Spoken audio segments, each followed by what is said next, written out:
Assalamualaikum warahmatullahi wabarakatuh. Perkenalkan, nama aku Dewi Adinda Risma Putri dari kelas E2 Prodi Ilmu Komunikasi UIN Sunan Ampel Surabaya. Oke, teman-teman, di sini sebelum aku mulai, kenapa? Nggak apa-apa. Aku tahu kamu punya cara tersendiri untuk menutupi luka yang lagi kamu alami. Tapi, kalau dengan bercerita bisa membuat kamu lega, kenapa enggak? Karena aku paham, menangis sendirian juga melelahkan kan?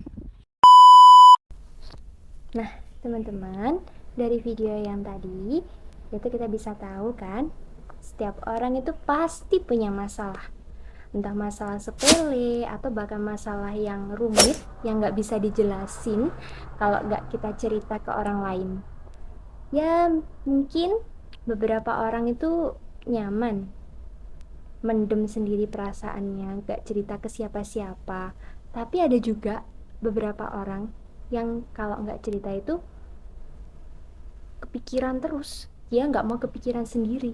Akhirnya dia cerita ke orang lain. Nah, Now loading. setiap orang itu bercerita nggak hanya sama keluarganya. Ada juga kayak, aku nggak bisa deh nyeritain ini ke ibu atau ke ayah kalian gitu. Ada kalanya dia juga ingin cerita ke orang lain atau yang bisa kita katakan bestie. Ya artinya orang yang terdekat kita lah, orang yang benar-benar bisa percaya, yang bisa kita percayai kalau cerita kita tuh aman di dia gitu. Terkadang orang atau teman kita ini cukup butuh didengar, ya kan? Ada juga yang butuh pendapat. Tergantung teman kita atau siapapun yang kita kenal minta respon seperti apa dari kita. Tapi sebelumnya kan kita juga nggak salah nih gimana caranya bisa jadi pendengar yang baik. Nah, di video kali ini aku mau ngasih tips bagaimana sih caranya menjadi pendengar yang baik. Sebenarnya sih mudah, tapi nggak semua orang bisa, ya kan? Nah, yang pertama-tama bisa kita lakuin adalah saat teman kita berbicara sama kita tentang cerita yang dia sampaikan, kita tuh bisa lihat ke teman kita, tatap matanya A to A. Jadi kita simak ceritanya, kita tatap wajahnya, kita kayak sebagai bentuk apa ya, respon yang baik, gestur tubuh kita. Jadi kita tatap wajahnya dia, kita simak, kita perhatikan ceritanya seperti apa dan gimana gitu. Dan tips yang kedua dari aku, kita cukup tutup mulut kita rapat-rapat, udah diem aja, kita dengerin dulu dia selesaiin omongannya, dia selesaiin ceritanya. Kita nggak usah ngeluarin statement apapun ya, kita nggak usah potong pembicaraannya, biarin dia selesai bicara dulu gitu.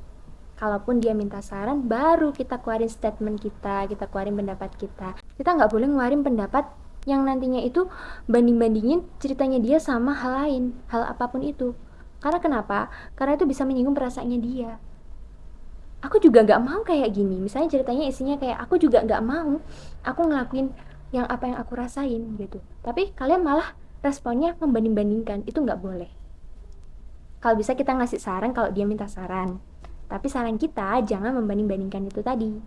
Dan yang ketiga, validasi emosi dan perasaan. Apa itu? Itu kita menerima dan memahami segala kondisi yang dia alami. Jadi kondisi yang dia alami seperti apa, kita responnya juga harus yang baik gitu. Kalau bisa kan mendukung gitu. Kalaupun itu salah, kita tenangin dia dulu gitu. Itu pasti ada timingnya sendiri, itu pasti ada waktunya sendiri gitu. Kita nggak bisa kayak menghakimi ceritanya dia gini gini gini gini gini gitu. Itu nggak bisa. Kayak misalnya gini, aduh, aku kayaknya nggak bisa ngelanjutin ini lebih dalam lagi karena aku udah pernah sakit hati. Wah, kamu parah sih, itu nggak bisa dilakuin, itu nggak hal yang baik. Dari suatu respon itu, kita harus memahami emosi sama perasaan teman kita saat sedang berbicara sama kita. Kita nggak bisa asal kayak ngasih pendapat contoh yang kayak tadi, itu merupakan hal yang salah. Nah, Itu tadi sedikit tips dari aku bagaimana sih caranya menjadi pendengar yang baik. Kalau teman kita berbicara atau bercerita, selayaknya kita memberi respon yang seperti apa. Baik, kurang lebihnya mohon maaf. Terima kasih. Wassalamualaikum warahmatullahi wabarakatuh.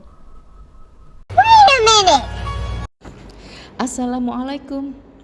Alam semesta beserta seluruh isinya senantiasa saling berinteraksi dan berkomunikasi. Di saat penghuni alam semesta bermasalah dalam interaksinya, lihat dan cari informasi tentang bagaimana cara komunikasi yang dipilih. Komunikasi yang tepat akan menghasilkan solusi yang menyeimbangkan semua pihak. Karenanya, komunikasi layak dipelajari untuk tetap menyeimbangkan alam semesta ini. Selamat berkomunikasi.